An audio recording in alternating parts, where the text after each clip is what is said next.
Stack better with these simple steps. Rescan your Digiboxes and look for Highland TV on the list. Make sure to reposition your antennas for those watching through digital smart TVs. Catch us beyond the screen through our social media platforms on the Regional News Group Luzon Facebook page and RNG Luzon YouTube channel. So hit that notification bell for more updates. Gusto mo bang maging updated sa balita at mapasaya ang inyong araw? I-scan ang inyong mga Digibox at hanapin ang Highland TV. Ang aming channel nakadepende sa inyong lokasyon. Para naman sa mga gumagamit ng free TV o digital smart TV, posisyon ang inyong antena sa labas ng bahay at hanapin ang Channel 44. Pwede rin kaming subaybayan live sa Regional News Group Luzon Facebook page at RNG Luzon YouTube channel. Araw-araw tumutok para sa mga balita, latest updates at kulitan tuwing umaga.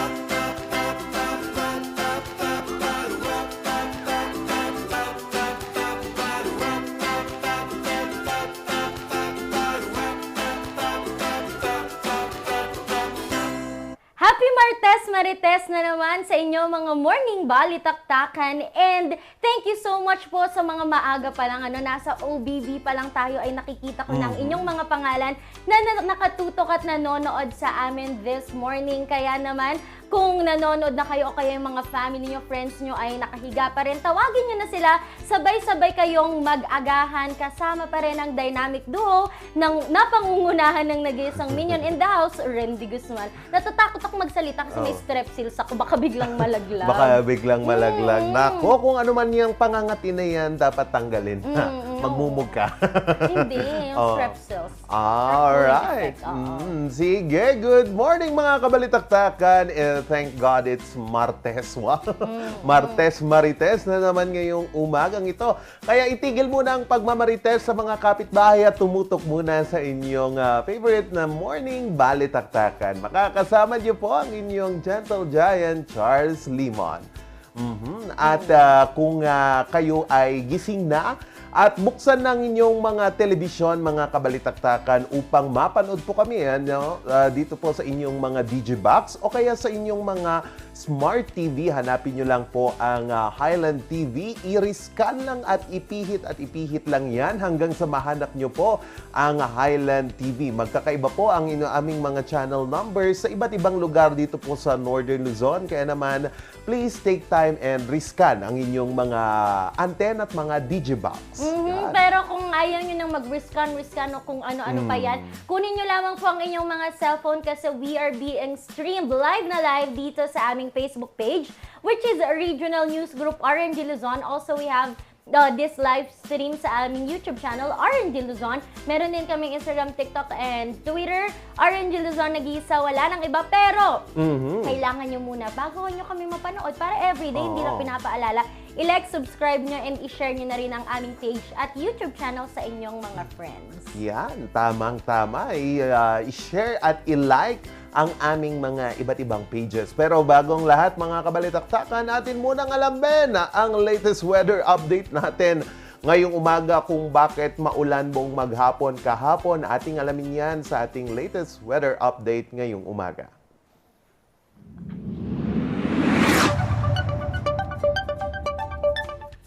Dito po sa ating latest weather update ngayong umaga, dito po sa Luzon, nako, nakikita nyo yung umiikot na something, yung circulation dito po sa western part ng Pangasinan. Yan po yung binabantayan nating low pressure area, kung saan may layo po itong 305 kilometers west of Dagupan City, kung saan ayon po sa Pag-asa ay mababa po ang tsansa nitong maging bagyo. Kasi kahapon nandito lang siya sa bandang gilid ng Aurora Province. Ngayon tumawid po siya kahapon dito sa ating bansa. Although nakaranas po tayo ng hindi magandang panahon, ito naman pong low pressure area na ito ay papalabas na sa ating bansa at inasahan at mababa po ang tsansa na magiging bagyo po ito for the next 24 hours. Pero so far, dahil nga po na meron tayong low pressure area dito po sa east side ng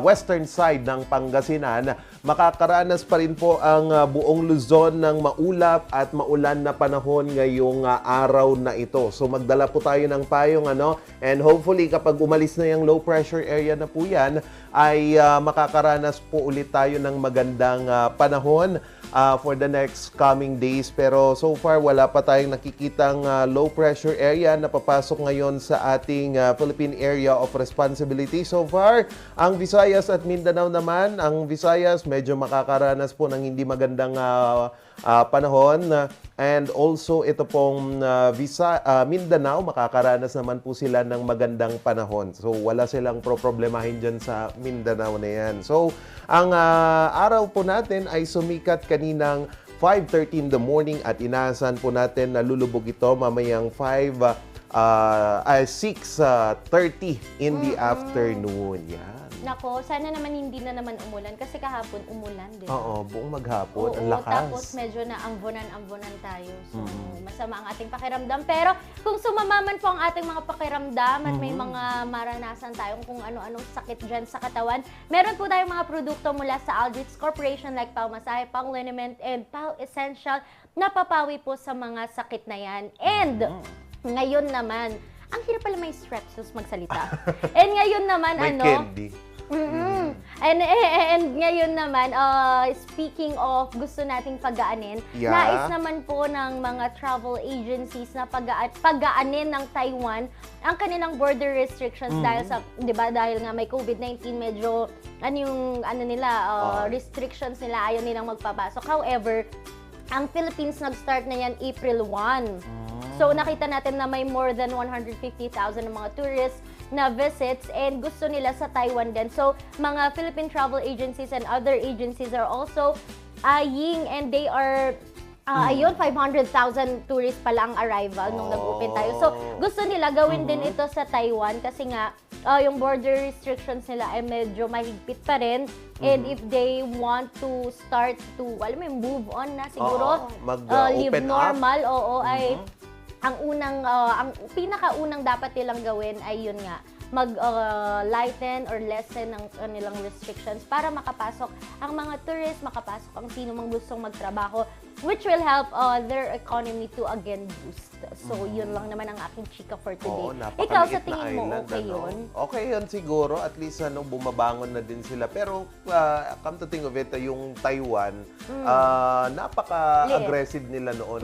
Napaka-late man, pero napaka-aggressive nila in fighting COVID-19. So, siguro gusto nila tayong maging model kasi una tayong nag-open up, especially here in Baguio City during the pandemic. Tayo yung kauna-unahan na nag-open up ng ating border for tourists na mamamasyal po dito sa lungsod ng Baguio. Siguro kayang-kaya naman yan ng Taiwan siguro.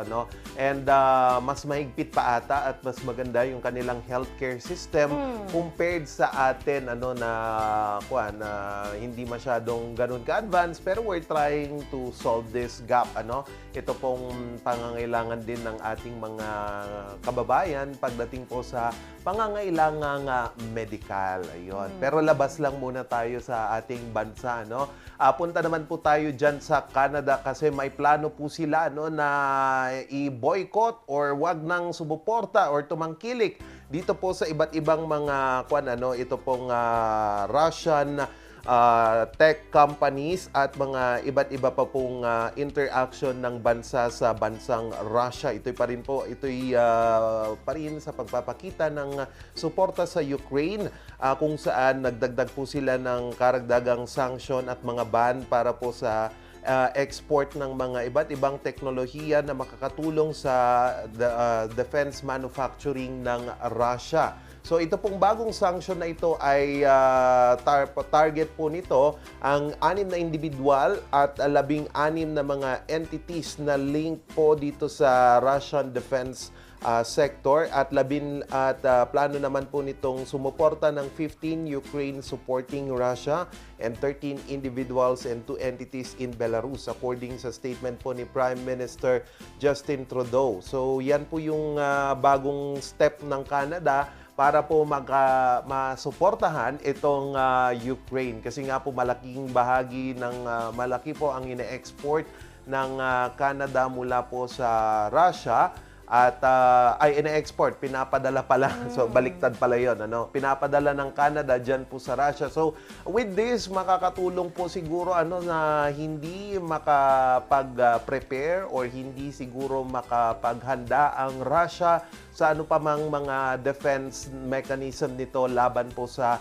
Ukraine. Kasi nga po, tuloy-tuloy pa rin po itong nangyayaring gera, pero ang latest update natin nagiging defensive na po ang Russia at nagiging offensive naman na ang galaw ng Ukraine, especially dito po sa Donbas region at iba't iba po pong mga parte ng Ukraine na nakianib sa Russia during the start of the war. So, tingnan natin yan, kung magtatagal pa ba itong gera na to or are we seeing the light at the end of the tunnel? Tama ba yun? Oo, na matapos na itong gerang ito para naman hindi na tayo tumaas ng presyo ng produktong petrolyo. Yes, and other mga products natin like wheat, Oo. And also, ewan ko yung nasabi mo kanina na are we near na sa light? Oo. Sana near na din tayo sa light kasi naman dito sa Metro Manila, some places in Metro Manila, para naman sa ating balita dito sa Philippines, ilan sa mga lugar po sa Metro Manila ay linagay na ulit sa moderate risk dahil nga sa pagtaas ng mga kaso ng COVID-19. So there is a rapid na pagtaas na naman ng mga kaso. Kaso din, ayaw pa nilang itaas ang alert level. So gusto nila alert level 1 pa dahil nga kaya pa rin naman daw natin itong i-control. We've been there, done that, 'di ba? Parang ganon. Na-try na natin 'yan sa ilang mga pagkakaroon ng surge. So ngayon hindi nila nakikita yung need na muling magkaroon ng kung ano-ano mang mga lockdown, kung ano-ano mang mga restrictions kasi nga we are just starting to boost up our economy, to live a new normal life. And ano kaya ang masasabi mo dito sa Baguio City, Charles? At especially, ang daming tourists dito sa atin. Ikaw, ano yung stand mo doon personally? So far, hindi ba naman tayo kailangan siguro maghigpit, Although, we are worried dito sa uptick na nangyayari ngayon dito sa NCR. Pero, I think manageable pa naman yung ating sitwasyon kasi we are comparing yung ating comparison kasi dyan is yung nangyari during the January, February na pagtaas, surge during the Omicron. But yun nga, kailangan pa sigurong palakasin yung ating testing, Yeah. If ever na tumaas tayo ng mga kaso, actually tumataas na nga parang konti-konting nagpa-pile up yung ating mga kaso. And siguro baka pwedeng ibalik yung limit sa mga turista, di ba? Naka-traffic na naman yan.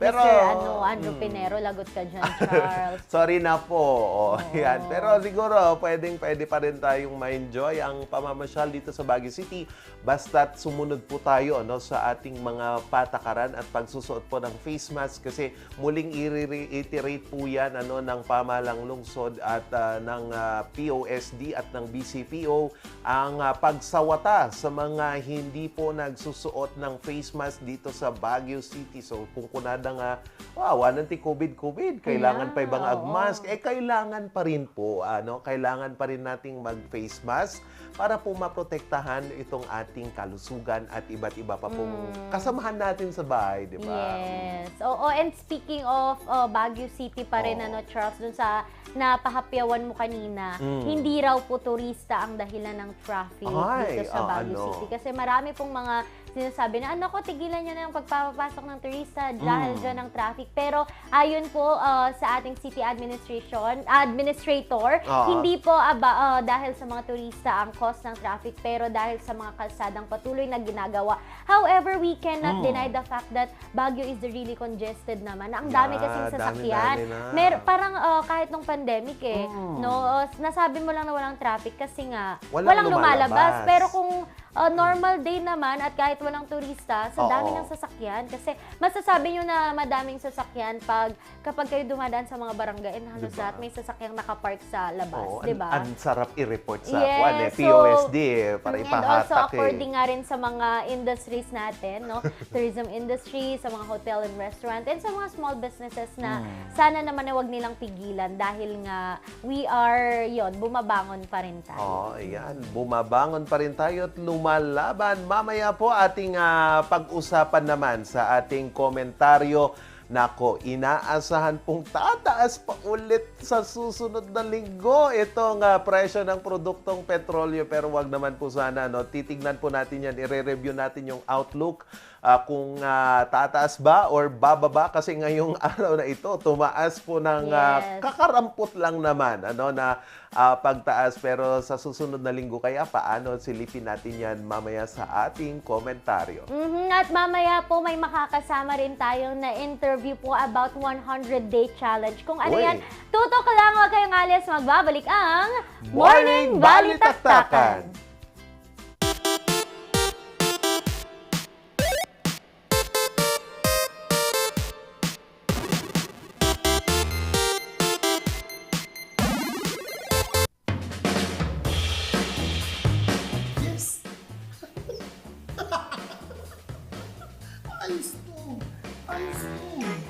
Pa, ang lakas naman ang tawa mo.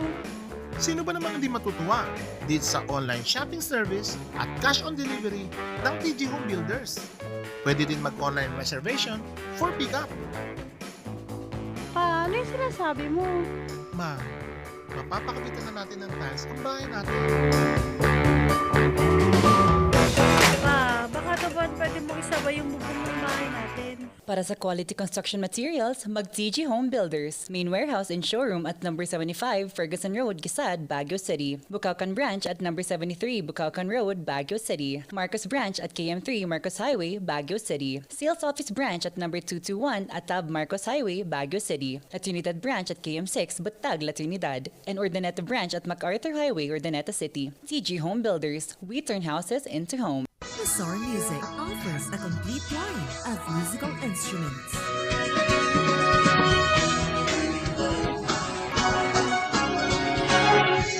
Mazar Music, Baguio's pioneer in online music and art lessons.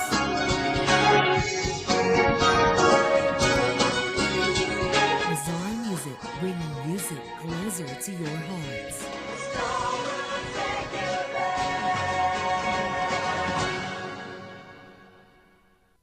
Coronavirus.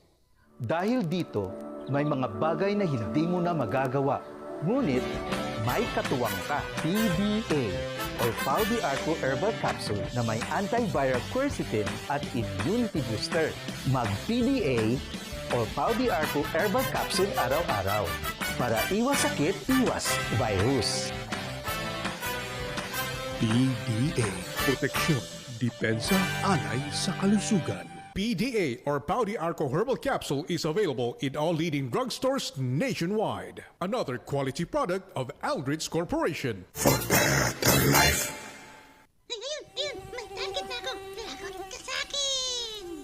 Sa panahon ngayon, dumarami na naman ang lamok. Oras na para mag-4S. Una, suyurin at sirain ang pinagmumulan ng mga lamok. Pangalawa, sarili ay protektahan laban sa lamok. Pangatlo, sumangguni agad sa pagamutan kapag may sintomas na ng dengue. Pang-apat, sumuporta sa fogging or spraying kapag may bantana ng outbreak. Pangalagaan ang sarili laban sa kagat ng lamok. Mag-4S tayo para dengue out!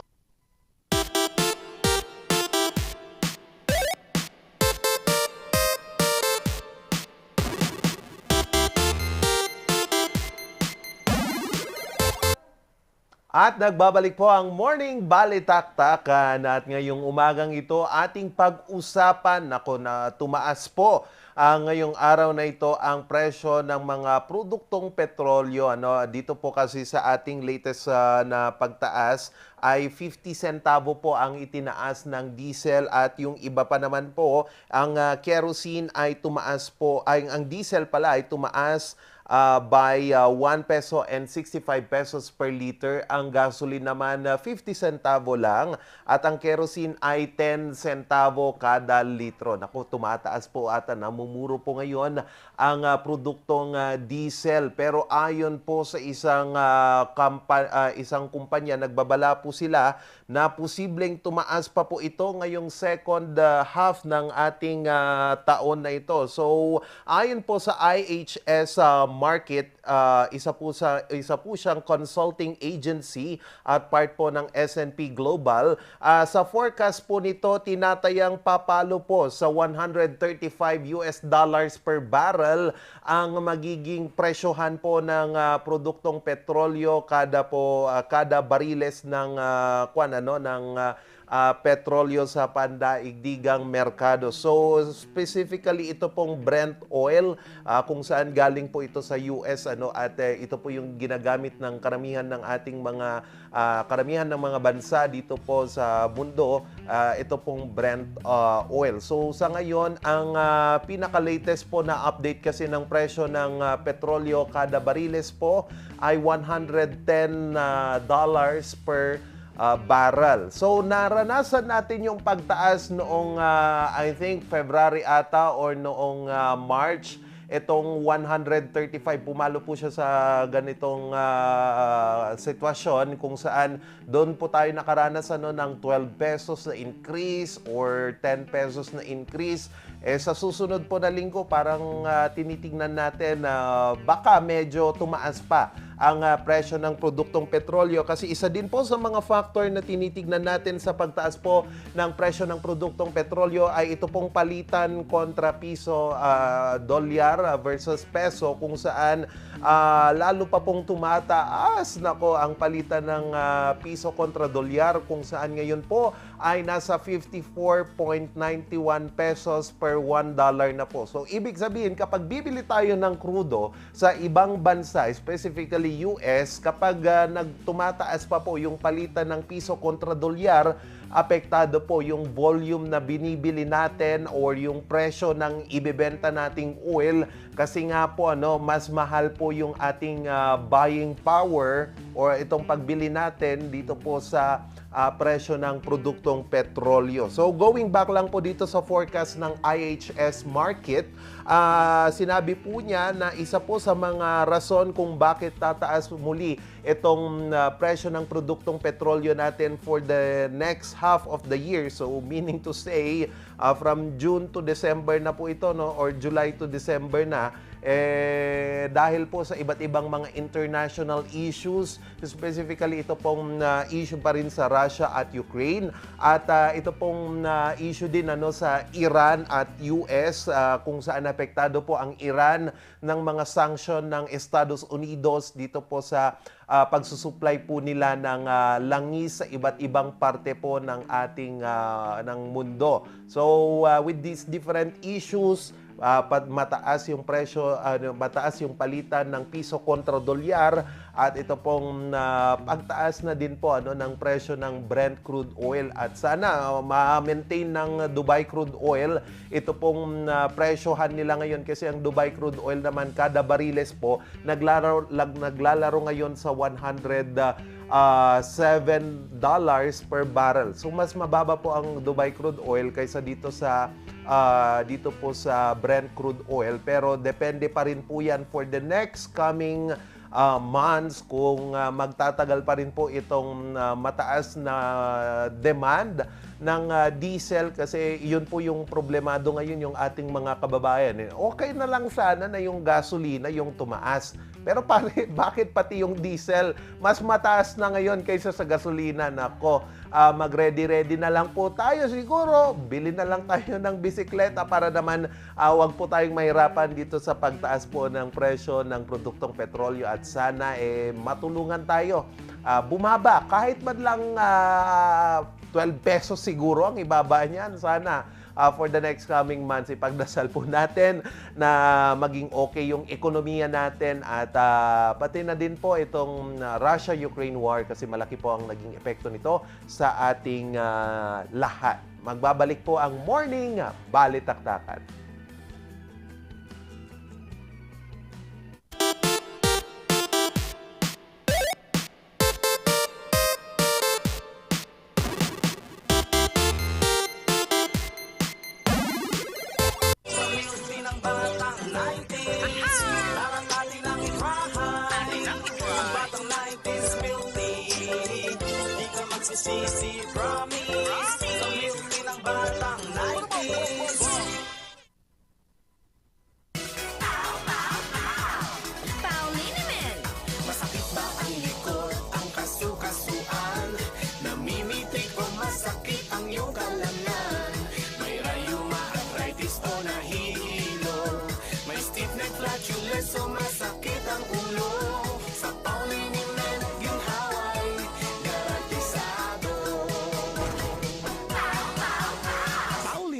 isang pahig ka lang. Dahil walang out sa POW!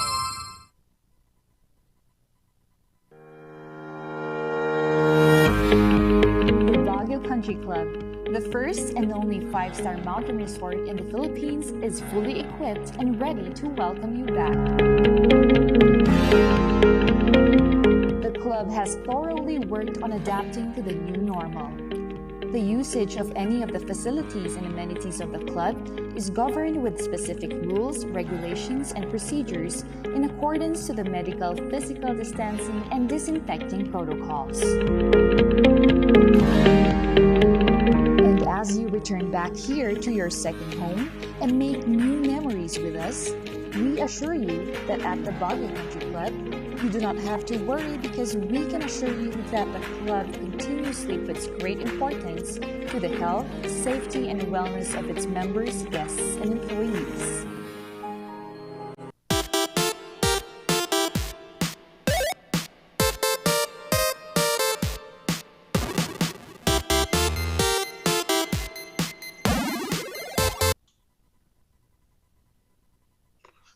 Ayan, morning barkada, kahit nasa virtual world ang Ma'am Shisheki, hindi tayo titigil to give you inspiring stories, and always na nga palagi pa, di ba?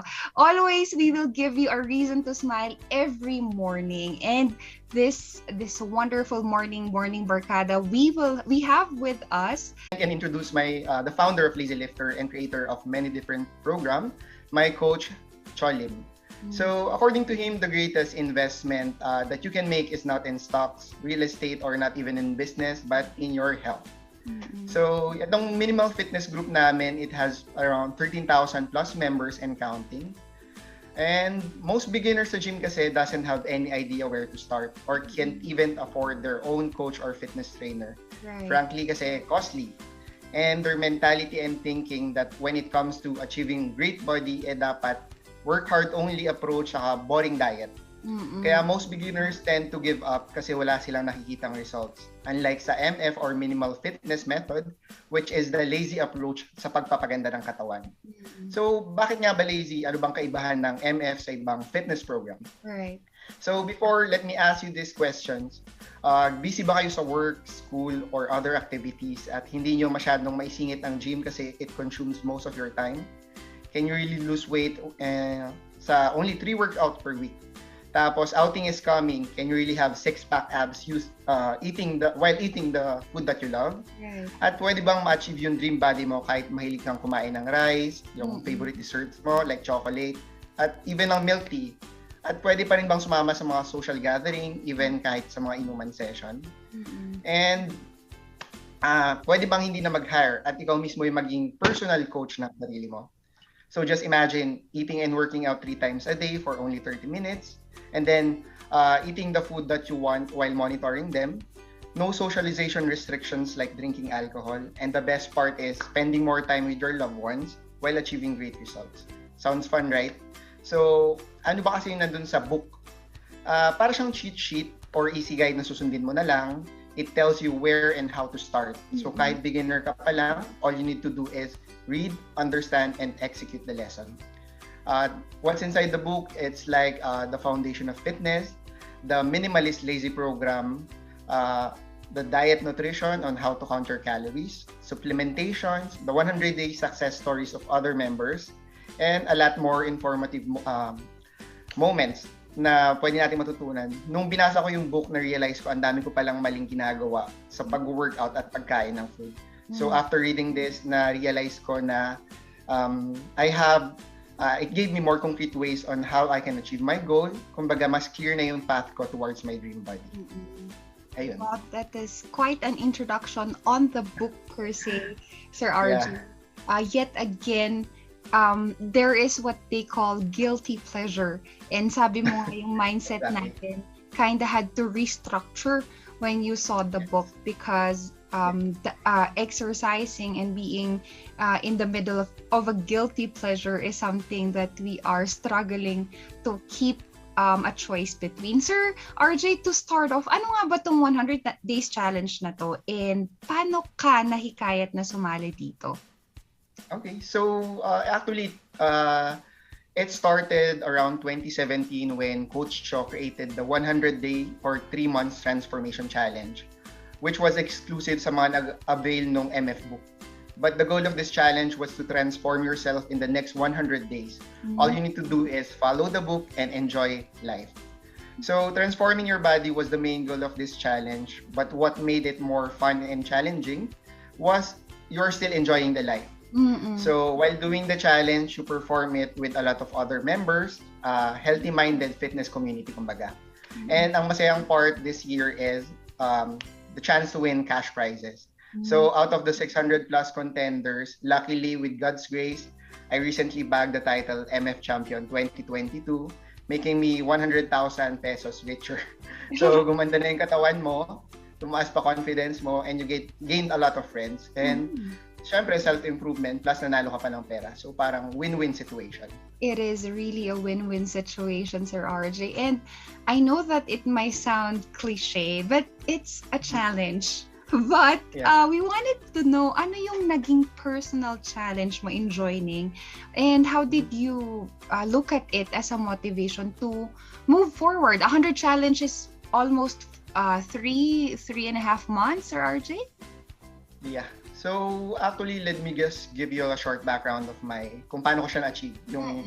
Before kasi, growing up as a skinny kid, ako yung center of attraction ng mga bully. So, I can relate when the topic is about bullying due to my weak physique in high school and college. Tapos, yung confidence level ko, it died. Kasi yung nililigawan ko, hindi ako sinagot. Siguro, maybe sa the way I look, kaya nagdaan rin ako sa depression stage. Kaya it gave me an idea. So, baka pag gumanda yung katawan ko, iiwasan at titigilan na ako ng mga bully and I can be more attractive sa paningin ng iba. What I did is nag-enroll ako sa gym and that was another dilemma kasi I don't know where to start. I can't even afford a personal coach at estudyante lang ako nun. So, pag nasa gym, kung ano-ano yung mga ginagawa ko. So, most ng mga beginners na nag-gym, what they do is they tend to lose interest pag wala silang nakikitang results. Right. So, ang nakakatawa pa, di ba, we deeply treasure the validations of others. Yes. Mahilig ako mag-beach. So, what I do is, I do contouring sa abs ko para magmukha siya maganda sa photos. So, medyo nakakahiyaman, pero ayun. So, that was my past. So, regarding the challenge, I purchased the book around 2019. I saw a huge transformation of skinny guys to total hunk. Kaya sabi ko, gusto ko din magbago. Kaya sumali ako. Hoping to win the challenge last 2020 and 2021. But COVID-19 pandemic came. So, I immediately became a frontliner working at the epicenter of Qatar during its peak wave. But I was not able to finish the challenge kasi ayun nga, since pandemic, I was working 12 hours a day, 6 days a week for how many months. Tapos I'm wearing uncomfortable PPE. So grabe yung exhaustion, tapos nagsara din yung gym. Idagdag mo pa yung stress, eating and drinking after shift. So I was at my heaviest during the pandemic. And I lost sight of the most important aspect of myself, which was my health. So maybe ang reason siguro, kaya hindi ko natapos yung previous challenge kasi 3 years na akong sumali. Is my deeper purpose.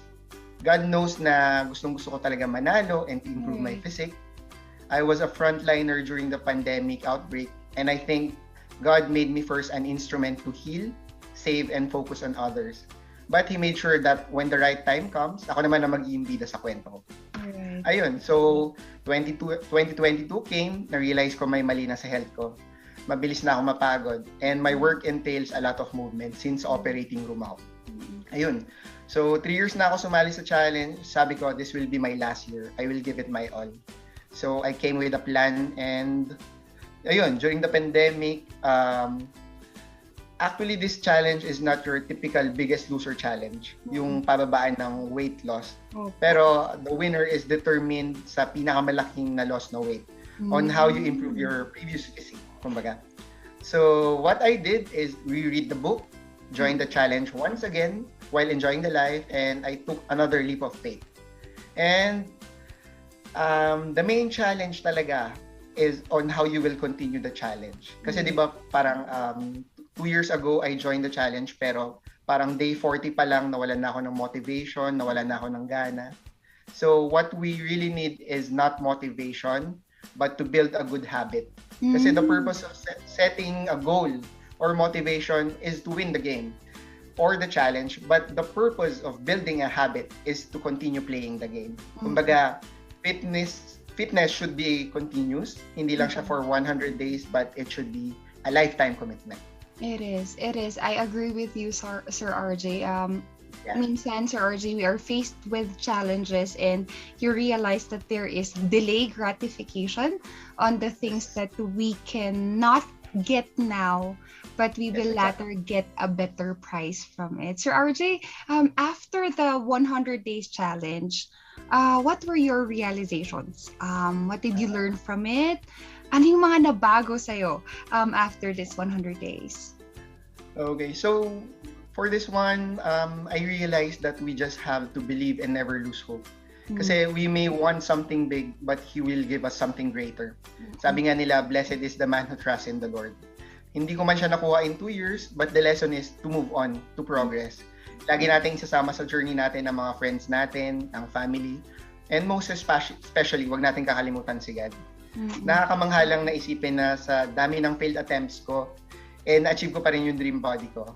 I improve in a lot of aspects, including my self-development. Never kong na-imagine na makukuha ko siya while reading this book. I know maraming nakaka-relate sa kwento ko. Para sa ilang years ng struggling, mapa-fitness man yan, business, or love life man yan. Kaya nga, Sir RJ, truly something that really have changed us. Nahubog lang tayo. We are just formed from our failures, from our demotivation, from the times that we just wanted to stop. So this is really quite an awesome way for us to start this morning. Sir RJ, lastly, to our viewers there na nag-iisip na ayoko, mahirap namang mag-diet, maybe Sir RJ, bigyan mo sila ng tips and advices on how we can become healthy, not just physically, mentally, emotionally, and most importantly, Sir RJ, spiritually as well. Alright. So usually kasi yung mga nagsisimula, what they tend to do is kapag pumasok sila sa isang bagay tas they don't see results immediately, what they do is they parang nadideviate sila sa goal nila. Pero failing, they should always remember that failing is different from failure, because failure is an outcome while failing is a process. Thus, failing is not an end but should lead us to an avenue to learn. So the key is how we respond to failing.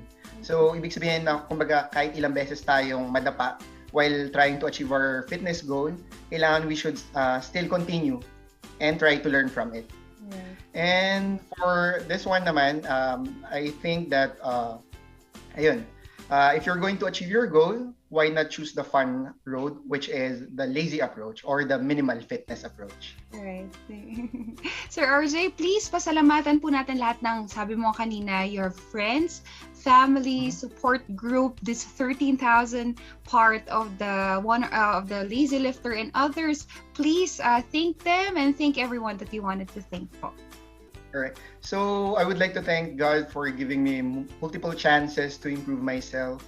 It took me 3 years to achieve this state. Syempre, I would also like to thank my family and friends, unending support nila, to my parents and my sister, and especially kay Coach Cho kasi his wonderful work of art has transformed at least 100,000 students. Yun yung goal niya. But now he's moving forward and I think ma-achieve niya yun in the near future. My Kaizen family, Coach Carlo, Chef Zach, Bro LJ, my team, Adam, Alex, Dex, and Mark. So if you're really guys interested in transforming yourself using the lazy approach or the minimal fitness approach, what you can do is just visit the page. It has a Facebook page and just give them a message and they will respond. Or you can just inquire through FB or other social media and I can assist you with your fitness goals. Certainly, Sir RJ, mafa-flood na ang messenger mo with this. And Sir RJ, thank you so much for giving us and sharing us your time. I know it has been a long day for you as well.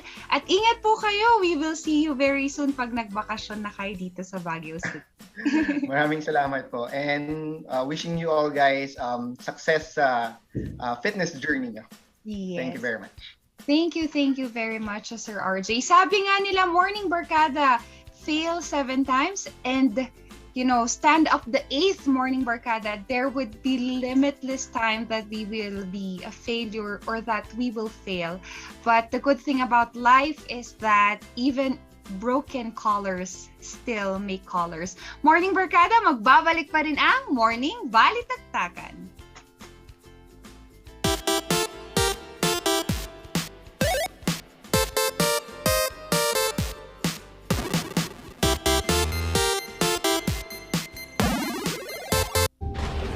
Tag-ulan na naman. Marami na naman akong bibiktimahin. Tag-ulan na naman, pinapaalala ng Department of Health na sundin ng 4S kontra dengue. Una, search and destroy mosquito breeding ground. Pangalawa, secure self-protection measures. Pangatlo, seek early consultation. At higit sa lahat, support tracking to prevent impending outbreaks. Ugaliing sundin ng 4S ng DOH dahil stay safe at home ka na, then get out ka pa!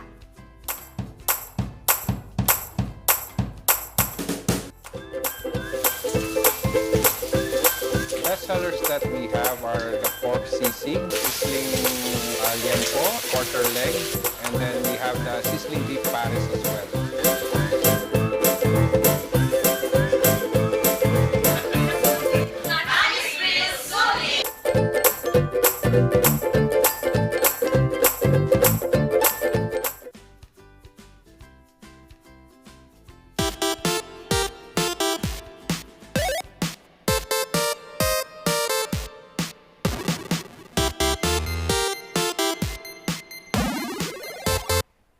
Ayan, happy Martes Marites pa rin. And dahil meron pa tayong mga natitirang oras, Charles, matanong naman kita, what is your favorite thing about Baguio City? Kasi di ba hindi ka naman dito lumaki, pero oo, alam nyo guys, ang maganda dito, a lot of students come here and when they study here ng ang daming taon, parang ang hirap daw iwan ng Baguio. Diba? Parang Baguio will always be your home na babalik-balikan mo kahit hindi ka taga dito. So ikaw, Charles, what is your favorite thing about Baguio City? Bigla akong napaisip, ano bang gusto ko sa Baguio City? Siguro yung mga tao. Kasi it is very cosmopolitan and saka bababait. Kasi comparing naman sa NCR or Manila, very approachable din yung mga tao. Pero pagdating sa pagiging matulungin, siguro hindi ko naman ginajudge po ang lahat ng taga NCR. Please wag niyo pong isipin 'yon, hindi ko po 'yun sinasabi. Meron nga yung certain na nyangay, kumusta ka? Lahat kakilala mo lahat close mo kasi napakaliit ng Baguio. Parang wherever you go, it's okay to be friends. It's okay to be friends kasi nakikita mo lagi, tapos less yung mga away-away ninyo, less yung stress. Ikaw naman, for the past, Kinder pa lang ako, andito ako. Pero what I, for the past observed, 23? Oo, hindi 23 naman, 20 siguro, 20. I don't know, pero mga ganun. Sa akin, Baguio City kasi parang it's a carefree city. You can do whatever you like as long as you don't break laws. Parang dito pwede mong gawin lahat, walang mang-judge sa'yo. Parang pumunta ka sa lugar na to, makita ka nilang mga ganong-ganong ka na, it's okay, they will help you. And hindi ka takot dito na umuwi. Meron namang mga instances na, di ba, yung talagang uso yung mga nakakatakot na pangyayari like sa mga, mga sinasakyan mo o kayo mga nakakasalubong mo. Pero hindi ka masyadong takot dito na magpakatotoo, mamasyal, umuwi ng gabi. Kasi parang safe ka and people will protect you. Alam mo yun yung mga napapanood nyo sa social media na kapag kailangan mo ng help, merong mang-help kahit hindi ka kakilala, ihahatid ka pa ganun. So, kung aalis ka sa Baguio City, ito ba ang place na babalik-balikan mo at gusto mong tumira with your syempre future naman. family? Ang mahal nga lang ng lupa. Yan lang hindi natin madedeny. Tapos hindi ka i-judge kung naka-jacket ka kasi doon sa Manila yung kapatid ko nagkwento. Kasi malamig doon sa opisina nila, nag-jacket siya. Paglabas niya, ang init-init. Naka-turtleneck pa yon. Tapos pagpasok lang niya sa office, bakit ka naka-turtleneck? Ang init-init dito. Ginudge siya ng mga katrabaho niya. Pero, yun laking Baguio din kasi siya. Kaya, pero yun, alam mo, pag nasa Metro Manila ka, kahit dito sa Baguio, very normal na magsuot ka ng mga sexy-sexy. Kasi sanay ka, hindi kayo judge ng tao. Pag sa Manila, kahit sobrang init, pag nagsuot ka ng ng mga sexy, parang, hala, nakakahiya. Oo. Parang pinagtitinginan ka. Bakit kaya ganun? Anyways, ayun, share lang natin. We love Baguio. Yes, we There love is a Baguio. peace of heart. Yes. May peace ng heart na Oo. para sa Baguio lang. Oo, Baguio will always be home no matter where you are. And you guys tama. will always be our kabalitaktakan, Oh, no? yes. We would like to thank Melinda Hidalgo, Yang Pidi Guzman, Alan Leviste, Olanday Rodel, Ma'am Charmaine, hello po. And also sa lahat po ng nanonood, hindi na kasi namin nakikita yung mga nagko-comment dun sa taas. But we appreciate and thank everyone po na nanonood ng Morning Balitaktakan and talagang nagpapakita ng suporta at nakikichika na rin po sa amin every weekdays. Ayun. No? At isa pa sa mga favorite ko pala sa Baguio, napaka-classy ng mga tao. Bakit? Classy manood. Akala mo account executive mo, Oo, CEO, oo, tapos oo. pagdating mo, kakausapin mo, tindera lang pala ng wagwag. Oo, pero ang saya kasi Ang saya. sabi nga nila sa TikTok na parang Baguio is the new York. Oo, diba? Diba? Fashion everywhere. Fashion sa Session Road. Diba? Yung baliw nga na babae dun sa Session Road na laging nakabonggang makeup, akala mo pang runway. Diba? Bongga. Anyway, gusto din namin magpasalamat sa aming mga butihing sponsors na walang sawa po na nagbibigay sa amin ng alalay and mga very nice products. Unang-una, Yan. pero ito hindi produkto, ito kailangan na kailangan namin. We would like to thank NGCP na nagbibigay sa atin ng kuryente tama. para kami ay inyong makita. Also, we would like to thank the only 5-star hotel resort here in Baguio City and in the Cordillera Baguio Country Club. Hindi ko makakalimutan ang Maranan and Ballesteros Optometric Clinic, Dizon Vision Clinic, and ang Aldrich Corporation na napakarami pong produkto para sa lahat ng ating sakit sa katawan at iba pang mga pangangailangan dahil wala ng aw Sa PAW. Uy, pasalamatan din natin si Doc JP Leong. Yes, Interview thank you mo so much, kasi Doc nagbigay JP. siya ng stars sa sa atin na Balita. kahapon, balita. And continue po yung pagiging yung pagkakawang-gawa niyo po sa mga babies na merong Club food. food is yun, sa mga parents na pag pinanganak nyo or mga anong age na yung anak nyo and meron silang mga paa na nakabangking, pwede nyong ipacheck para ma-correct pa. Kasi yung ibang parents daw hindi nila alam na pwedeng ma-correct. So, may mga lumalaki na ganun na. So, nagiging parang PWD sila. Pwede para siyang instead na ma-correct. ganun yung paa, Na pag ganyan. ganon. Hindi. Di ba dapat ganyan ang paa ganito? Yung sa kanila straight lang. ganyan. Parang pike, ganyan. Pero nakabangking na pag lumakad sila, alam niyo yung dito ng paa, yun yung napupunta dito. So, yun yung masakit. So, ayun po. Pwede kayo lumapit kay Doc JP Leong. Punta lang kayo sa Benguet General Hospital. Meron din dito sa Baguio General Hospital. Tanungin nyo lang po asan ang Club Foot. Ayan, Club Foot Specialist. At pasalamatan din natin ang nagbibigay sa atin ng iba't ibang mga very quality furniture at kung home renovation ang inyong hanap na pwede nyo pong i-reach online or punta kayo sa mga iba't ibang hardware store po ng TG Home Builders. Ayan, at pasalamatan din natin ang Musar Music na nagbibigay sa atin ng iba't ibang musical lessons at musical instruments. Batang 90s Milk Tea, dyan po sa Upper Session Road, Baguio City. Hanapin nyo lang po sa tapat po ng PFVR Gym. Mahanap nyo po dyan katabi ng isang malaking restaurant. Hindi ko na sasabihin, hindi sila sponsor. Oo, baka gusto nyo mag-sponsor. Ganun talaga. And also, wag natin ding kakalimutan ng nagbibigay sa atin ng iba't ibang adventure sa ating buhay. Ang Pugad Adventure Resort, dyan po sa Pugo, La Union. Good morning po sa mga taga-Pugo. Yeah. Yes, and babatiin ko lang last lang, medyo sumingit or humabol, ang aking teacher at tatay-tatayan noong high school, Sir Elmer Bustamante. Congrats kasi yung anak mo, grade 6 na, baby pa lang siya nun. And sa mga nais po ng mga balita, mga latest updates, mamaya pong alas 6, meron tayong Luzon Headlines. And 6:30 naman po ang News Force North Luzon. Kaya tutok lang po. Nakasama nyo ngayong umagang nag-isang minion in the house, Randy Guzman. Nakasama nyo naman sa talakan at diskusyon, Charles Limon, at bukas maaga ulit tayong gigising kasama ang inyong Dynamic Trio. Siguro. Dynamic Trio, at magbabalik kami bukas dito lang sa Morning Balitaktakan.